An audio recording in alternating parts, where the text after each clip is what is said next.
নবীর উপর যখন আল্লাহ গজব করেছে, ক্ষমতা থেকে যাওয়ার পরে নাকি ক্ষমতায় থাকছে? নবীর উপরে যখন আল্লাহ গজব করেছে, গজবটা কি ক্ষমতা থাকতে পারছে নাকি যাওয়ার পরে?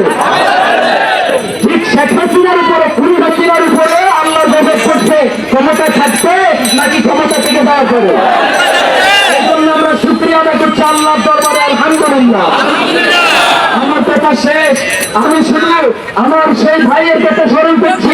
সাইদ ভাই, ও সাইদ ভাই, ও মুক্তা, ও সিন, হাজারো ছাত্র জনতা, তোমরা যারা লাশ হয়েছে বাংলাদেশকে স্বাধীন করার জন্য, আমরা ছাত্ররা আমরা তোমাদের রক্তের সাথে বেইমানি করি নাই, আমরা তোমাদের রক্তের বদলা নিয়েছি।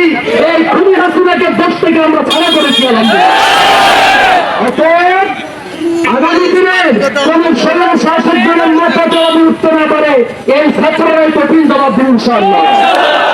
আপনারা জানেন আমাদের আল্লামা সাঈদ হুজুরকে ওরা দর্শনের মিথ্যা অজুহাত দিয়ে আমাদের নেতাদেরকে, আমাদের জাতীয়তাবাদী দল বিএনপি, সালাউদ্দিন কাদের চৌধুরী সাহেব থেকে শুরু করে জামায়াত ইসলামী অনেক বড় বড় কেন্দ্রীয় ব্যক্তিবৃন্দকে তারা হত্যা করেছে মিথ্যা অভিযোগ দিয়ে। রাজাকার উপাধি নিয়েছে তারা, যারা মিথ্যা রাজাকার স্লোগান নিয়ে ওনাদেরকে ফাঁসি দিয়েছে, আর বাংলাদেশের 16 কোটি মানুষ তাদেরকে রাজাকার বলে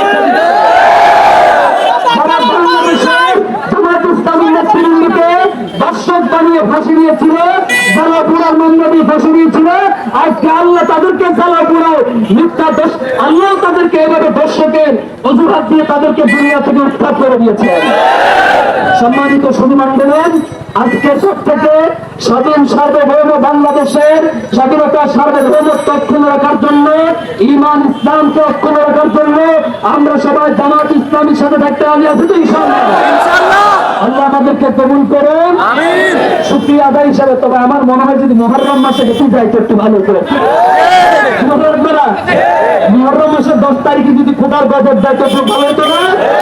এই খোদার গজব গেছে তো গেছে, হাজার হাজার মায়ের কোন খালি করে গেছে, শত্রুতার সাথে যাইতেন, কিন্তু এখন এমন ভাবে গেলেন আপনিও শেষ।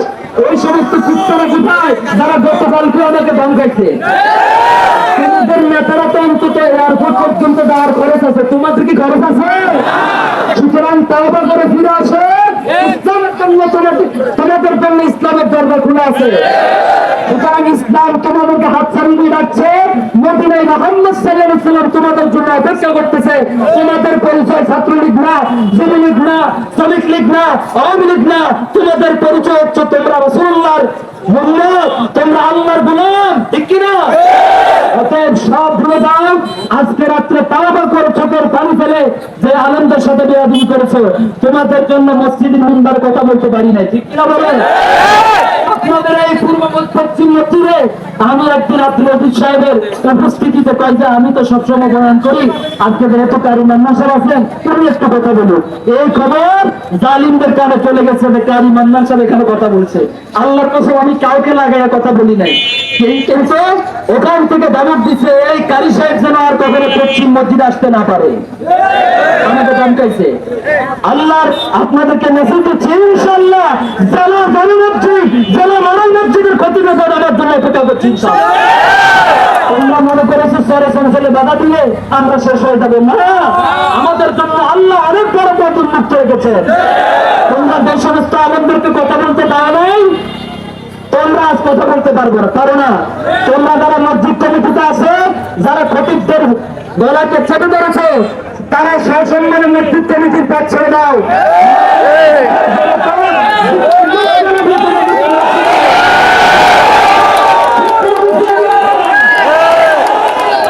আমি শুধু বাংলাদেশ স্বাধীন হয়ে নাই, দেশের সমস্ত মসজিদ করে স্বাধীন রয়েছে। এখন মুনাজাত হবে, প্রত্যেকে সূরা ফাতিহা।